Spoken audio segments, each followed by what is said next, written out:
नमस्कार, next nine live देख रही हैं आप और मैं हूं आपके साथ प्रज्ञा सिंह। बहुत बहुत स्वागत है आपका हमारे आज के इस खास प्रोग्राम में। आज के इस प्रोग्राम में एक बार फिर से बात करेंगे श्रद्धा वालकर के केस की। श्रद्धा वालकर के केस में लगातार हर अपडेट हम आप तक पहुंचा रहे हैं और अगर इस वक्त की अपडेट की बात करें तो आपको बता दें कि श्रद्धा वालकर के केस की चार्जशीट अब पूरी तरह से तैयार हो चुकी है। इस बात को लेकर के जो खुलासा है वो खुद दिल्ली पुलिस की ओर से किया गया। आपको बता दें कि श्रद्धा वालकर का केस सुर्खियों में आया 12 नवंबर को, जब आफताब नाम के एक शख्स को दिल्ली पुलिस ने हिरासत में लिया। खुद आफताब की तरफ से केस को लेकर के खुलासा किया गया कि उसने अपनी live in partner Shraddha Walker की कमर दबाकर पहले जान ले ली और फिर उसके शव के 35 टुकड़े कर दिए। 18 मई साल 2022 यही वो दिन है जिस दिन आफताब ने श्रद्धा की जान ली। और यहाँ पर और भी कई चौंकाने वाले खुलासे किए। जब ये केस सुर्खियों में आया तो किसी के लिए इस बात पर भरोसा करना आसान नहीं था कि 27 से 28 साल की उम्र का एक शख्स इस तरीके का जघन्य अपराध कर सकता है। साफ तौर पर भरोसा करना आसान नहीं था, लेकिन जब सबूत हाथ लगे, जब यहाँ पर खुद आफताब ने अपना कबूलनामा पुलिस को दिया और जब यहाँ पर इस केस में श्रद्धा की हड्डियां पुलिस के हाथ लगी, जो खुद आफताब की निशानदेही पर पुलिस ने बरामद की महरौली के जंगल से, और कुछ हड्डियां यहाँ पर गुड़गांव के भी कुछ जंगली इलाके से पुलिस ने बरामद की। और तब इस बात को लेकर के सिर्फ दिल्ली ही नहीं पूरे देश में सनसनी मच गई कि आखिरकार इस तरह का जघन्य अपराध कोई कैसे कर सकता है। तब से लेकर आज तक इस केस में दिल्ली पुलिस छानबीन कर रही है। कई सबूत इस केस में पुलिस के हाथ लग चुके हैं। दिल्ली पुलिस के साथ साथ अब इस केस में मुंबई पुलिस और साथ ही महाराष्ट्र सरकार भी अपना सहयोग देती हुई नजर आ रही है कि इस केस को जल्द से जल्द सॉल्व किया जाए। बता दें कि श्रद्धा वालकर के केस को सुलझाने के लिए पुलिस अब तक आफताब का polygraph test, narco test, post narco test भी कर चुकी है। सबकी रिपोर्ट पुलिस के हाथ लग चुकी है। श्रद्धा वालकर का डीएनए टेस्ट और साथ ही पोस्टमार्टम भी किया जा चुका है। रिपोर्ट्स भी अब चार्जशीट में शामिल कर ली गई है। तो साफ तौर पर कहा जा सकता है कि इस केस में अब पुलिस के पास हर वो सबूत है, हर वो गवाह है जो कहीं ना कहीं आफताब को वो सजा दिलवाने में काम आएगा। बहुत ज्यादा अहम इस केस में हो सकता है, क्योंकि कहीं ना कहीं देखा जा रहा था कि 2 महीनों से ज्यादा का वक्त इस केस को सुलझाने के लिए पुलिस को लग गया, क्योंकि 12 नवंबर से लेकर आज 23 जनवरी है। लगातार श्रद्धा के लिए इंसाफ की जो मांग है वो दिल्ली से लेकर मुंबई तक, मतलब ये कह सकते हैं कि देश के हर राज्य से आम जनता करती हुई दिखाई दे रही है। जिस तरह से कैंडल मार्च की गई, प्रोटेस्ट यहाँ पर श्रद्धा के लिए किया गया।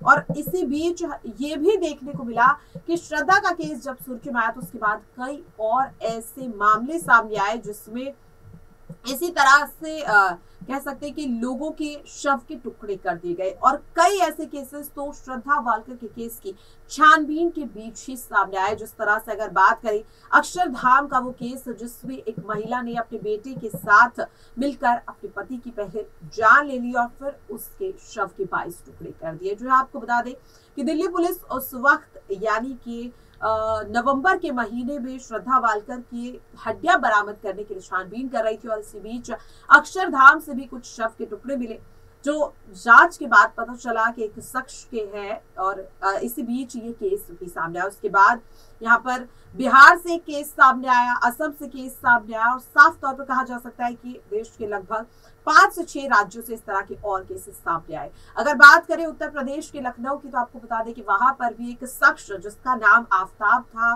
जो अपनी पहचान छुपाकर एक लड़की को पहले प्यार के जाल में फंसाया और फिर उसे श्रद्धा की तरह 35 टुकड़ों में बांटने की धमकी दी। हालांकि पुलिस ने उसे हिरासत में ले लिया और अभी भी पूछताछ इस केस में चल रही। तो साफ तौर पर कहा जा सकता है कि जब श्रद्धा वालकर का केस सुर्खियों में आया, कई और ऐसे केसेस सामने आए और यही वजह थी कि आफताब के लिए जो सजा की मांग है वो और ज्यादा तेज होने लगी। हालांकि बीच में देखने को मिला कि केस दबता हुआ नजर आया, लेकिन श्रद्धा के पिता विकास वालकर 9 दिसंबर से लेकर और अब तक लगातार अपनी बेटी के लिए इंसाफ की मांग कर रही है। इस मांग को लेकर श्रद्धा के पिता विकास वालकर महाराष्ट्र के डिप्टी सीएम देवेंद्र फडणवीस से लेकर मुख्यमंत्री एकनाथ शिंदे तक जा पहुंचे और साथ ही दिल्ली के सीपी सागरप्रीत हुड्डा से भी उन्होंने मुलाकात की। साथ ही बेटी के लिए इंसाफ की मांग करते हुए नजर आए। साफ तौर पर कहा जा सकता है कि लगातार श्रद्धा के पिता आफताब के सजा की मांग कर रहे। कई बार उन्होंने कह सकते बड़े न्यूज चैनल्स को इंटरव्यू दिया और यहाँ पर साफ तौर पर आफताब की काली करतूत का पर्दाफाश करते हुए नजर आए। इसके साथ उन्होंने कई अहम मुद्दों पर भी सवाल उठाया, जैसे कि यहाँ पर उन्होंने लिव इन रिलेशनशिप को लेकर सवाल उठाया, लव जिहाद के मुद्दे को लेकर सवाल उठाया, धर्म को लेकर सवाल उठाए। साफ तौर पर कहा जा सकता है कि जो भी ऐसा मुद्दा जिसकी वजह से उन्हें लगा कि शायद उनकी बेटी जिंदा होती, उनके साथ होती, जो भी जिम्मेदार या गैर जिम्मेदार चीजें थी जो उन्हें लगी, उसके खिलाफ भी वो आवाज उठाते हुए नजर आए। जिसके बाद देखने के लिए मिला कि महाराष्ट्र सरकार और साथ ही असम सरकार की ओर से एक कमेटी बनाने का फैसला लिया गया जो लिव इन रिलेशनशिप और लव जिहाद को लेकर कुछ गाइडलाइंस तैयार करेगी।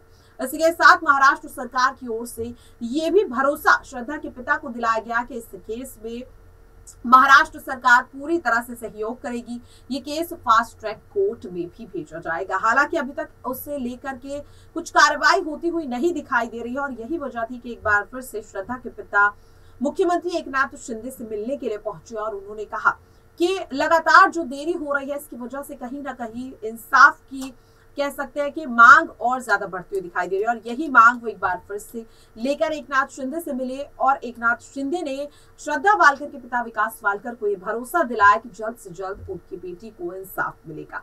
और अब फाइनली इस केस में पुलिस की ओर से ये ऐलान किया जा चुका है, ये खबर सामने आ चुकी है कि श्रद्धा वालकर के केस की चार्जशीट तैयार हो चुकी है और जनवरी के इस आखिरी हफ्ते के किसी भी दिन वो इस केस की चार्जशीट को दाखिल कर सकते हैं। उम्मीद जताई जा रही है कि शायद 24 जनवरी को जब श्रद्धा वालकर के केस में आफताब को एक बार फिर से कोर्ट में पेश किया जाएगा तभी इस केस की चार्जशीट भी दाखिल कर दी जाएगी। और साफ तौर पर अब इंतजार इस चीज का किया जा रहा है कि कब इस केस में आफताब को वो कड़ी सजा सुनाई जाएगी कोर्ट की ओर से, क्योंकि अब तक देखने को मिला कि आफताब की सिर्फ और सिर्फ न्यायिक जो हिरासत है उसको बढ़ाने का फैसला कोर्ट की तरफ से आया। इसी के साथ जिस तरह से हर मांग को माना गया आफताब की, फिर चाहे वो किताबें पढ़ना हो, चाहे शतरंज खेलना हो, और अब जिस तरह से कानूनी किताबें पढ़ने की मांग उसने की जिसे कोर्ट ने यहाँ पर मान लिया, तो कहीं ना कहीं साफ तौर पर आम जनता का जो भरोसा है वो न्यायपालिका पर से उठता हुआ दिखाई दे रहा था। दिल्ली पुलिस कई बार शक के घेरे में आई, लेकिन अब जिस तरह से फाइनली इस केस की चार्जशीट दाखिल हो चुकी है और अब इंतजार इस चीज का किया जा रहा है कि क्या अब इस केस में आफताब को वो कड़ी सजा मिलेगी या नहीं, क्योंकि नार्को टेस्ट होने के बाद, डीएनए टेस्ट होने के बाद, पोस्टमार्टम होने के बाद लगातार यही सवाल पूछा जा रहा था कि आखिरकार क्यों अभी तक आफताब को जेल में रखा गया है, क्यों आफताब को वो कड़ी सजा नहीं सुनाई जा रही है। और अब लगभग उस सवाल का जवाब आज शायद यहाँ पर मिल चुका है कि केस की जो चार्जशीट है वो तैयार नहीं हुई थी। आपको बता दें कि फॉरेंसिक टीम और कई एक्सपर्ट्स इस चार्जशीट को देख रहे हैं कि क्या अगर इस केस को लेकर चार्जशीट में कोई कमी तो नहीं है, क्योंकि अब खुद पुलिस भी नहीं चाहती कि आफताब की सजा को लेकर और भी कोई देरी की जाए। और अब इंतजार 24 जनवरी का किया जा रहा है कि क्या 24 जनवरी को कोर्ट की तरफ से वो फैसला आएगा आफताब की सजा को लेकर, जिसका इंतजार 2 महीने से श्रद्धा के पिता कर रहे हैं। इसे लेकर आपकी क्या राय है कमेंट बॉक्स में जरूर शेयर कीजिएगा।